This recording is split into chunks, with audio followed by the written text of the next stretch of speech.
नमस्कार. आराधना चॅनलमध्ये आपणा सर्वांचे स्वागत आहे. आता लवकरच 2023 संपून 2024 सुरू होणार आहे. त्या अगोदर आपल्याला काही महत्त्वाचे काम करायचे आहे. म्हणजेच काय तर आपल्या घरातील काही वस्तू आपल्याला घराबाहेर फेकून द्यायच्या आहेत किंवा त्या वस्तू दुरुस्त करून वापरायच्या आहेत. कारण त्यामुळे आपल्या घरामध्ये खूप नकारात्मकता भरलेली असते आणि त्यामुळेच काही कामांना अडथळे येत असतात. प्रगतीचे मार्ग बंद झालेले असतात. बघा 2023 हे कोणाला आनंदाचे गेले असेल तर कोणाला दुःखाचे गेले असेल. कोणाची आर्थिक भरभराट यावर्षी झाली असेल तर कोणाला आर्थिक संकटांना सामोरे जावे लागले असेल. गेलेले वर्ष हे कसेही गेले असेल पण येणारे 2024 हे वर्ष मात्र सर्वांना सुखाचे समृद्धीचे जाण्यासाठी आपल्याला आपले घर स्वच्छ ठेवायचे आहे. कारण आपले मागचे वर्ष जर दुःखाचे गेले असेल तर तेच ते आठवून वर्तमानही आपल्याला खराब करायचा नाही. कारण खराब आठवणीने देखील आपला उत्साह मावळतो आणि तो प्रगतीला बाधक ठरतो. म्हणून मागे जे झाले ते गेले असे मनाला समजवून नवीन वर्षात पदार्पण करायचे आहे.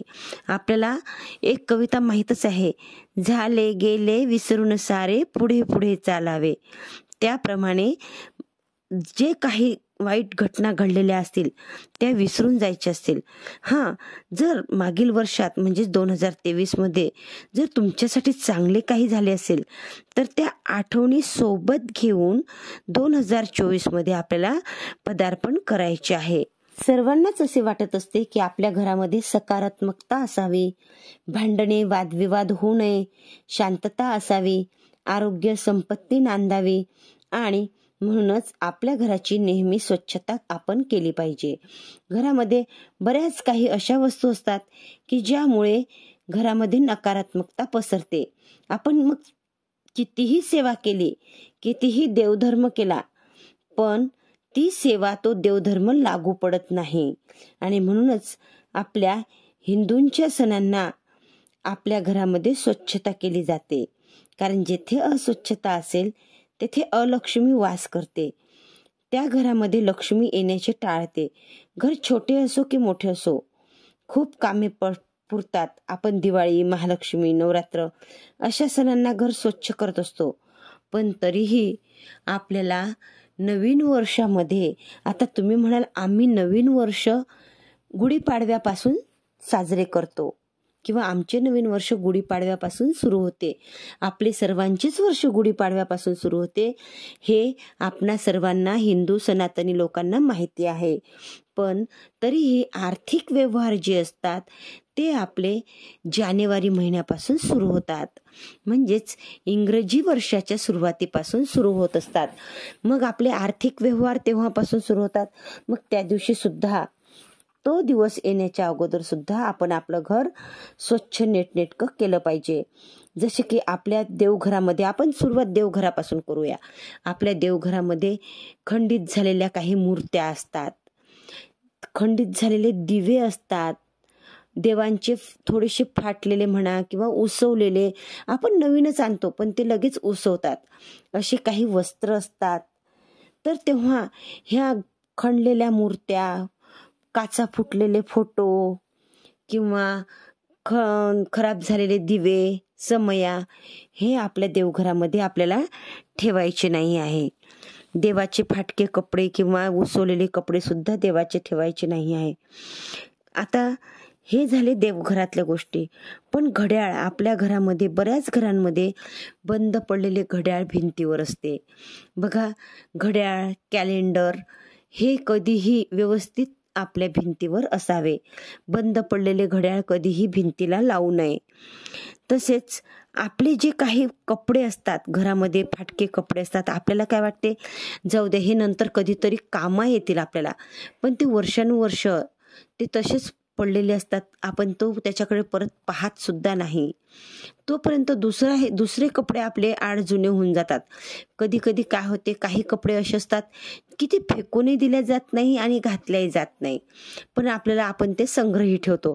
मग अशा वेळी काय करायचे, जे कोणी घालणारे असतील, बरेच गोरगरीब असतात की ज्यांना कपडे नसतात, अशा गोरगरिबांना ते द्यावे. बरेच सिटीने माणुसकीची भिंत म्हणून अशी उभारलेली असते की तिथे आपण आपल्या ज्या वस्तू आहेत, ज्या की आपण वापरत नाही पण इतरांना त्या उपयोगी येऊ शकतात, जसे की आपले कपडे थोडासा कलर गेला की आपण टाकून देतो, किंवा आपल्याला आवडले नाही असे तर खूप कपडे असतात आपल्या घरामध्ये की जे आपण आणतो, पण आणल्याच्या नंतर घरामध्ये आल्याच्या नंतर कोणीतरी थोडंसं काही म्हणते की हा कलर नाही चांगला, की लगेच आपण टाकून देतो.